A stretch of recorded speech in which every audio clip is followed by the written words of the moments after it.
Mother's day निमित्त अखिलेशला आणि ओवीला आलू दम खायचा होता. म्हणजेच काय करू म्हटल्यावर ऑप्शनमध्ये त्यांनी आलू दम चॉईस केलं.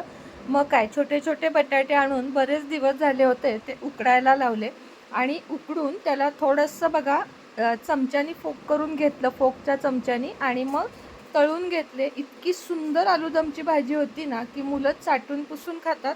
अर्थातच आपल्यालाही आवडते अशी ही आलूदमची भाजी. आणि खास करून काळ्या मसाल्यामध्ये करायची, म्हणजेच खोबरं, कांदा, टोमॅटो हे सगळं भाजून घ्यायचं आणि मग तीळ, कोथिंबीर या काही गोष्टी तुम्हाला हव्या असतील तर ॲड करायच्या. बाकी काहीच घालायचं नाही. कांदा, लसूण, मसाला आणि तिखट पूड एवढंच घालायचं. आणि तुम्हाला जर तेलकट नको असेल, तेल कमी वापरायचं असेल तर शॅलो फ्राय करून घेतलेत बटाटे तरीही चालतात. जिरे, मोहरी, हिंग, हळद घातल्यानंतर आपले हे उकडून तळून घातलेले बटाटे आणि हा काळा एकदम खमंग भाजलेला असा मसाला आपण गरम तेलामध्ये घालून घ्यायचा. त्याच्या आधी हिंग घालायला विसरायचा नाही. कढीपत्ता असेल तर कढीपत्ता देखील घालू शकता. ही भाजी तुम्ही करत नसाल तर अशा पद्धतीने करून बघा, आणि करत असाल तरी माझी पद्धत आवडली का तेही मला सांगा. तिखट त्याच पद्धतीनं काळा मसाला असेल तुमच्याकडे तर गरम मसाला, पण कांदा, लसूण, मसाला असल्यावर या कशाचीच गरज लागत नाही. आणि याची मेन चव असते ती काळ्या मसाल्याची असते. त्यामध्ये थोडंसं पाणी घालून घेतलं म्हणजे करपट वास लागणार नाही.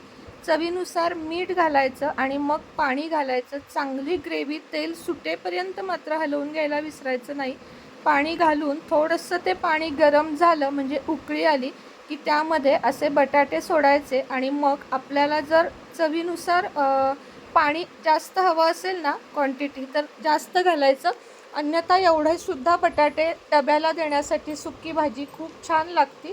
पण आम्हाला आत्ता रस भाजी हवी होती म्हणून त्यामध्ये मी पाणी घातलं आवश्यकतेनुसार.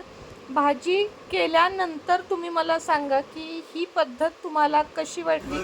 आमच्याकडं तरी भाजी आणि भात खूप जास्त आवडतो, पण सगळ्यांनी पोळी खाल्ली. मी मात्र फक्त भातासोबत ही आपली भाजी एन्जॉय केली आणि खरं सांगते खूपच टेस्टी झाली होती. चला, बाय.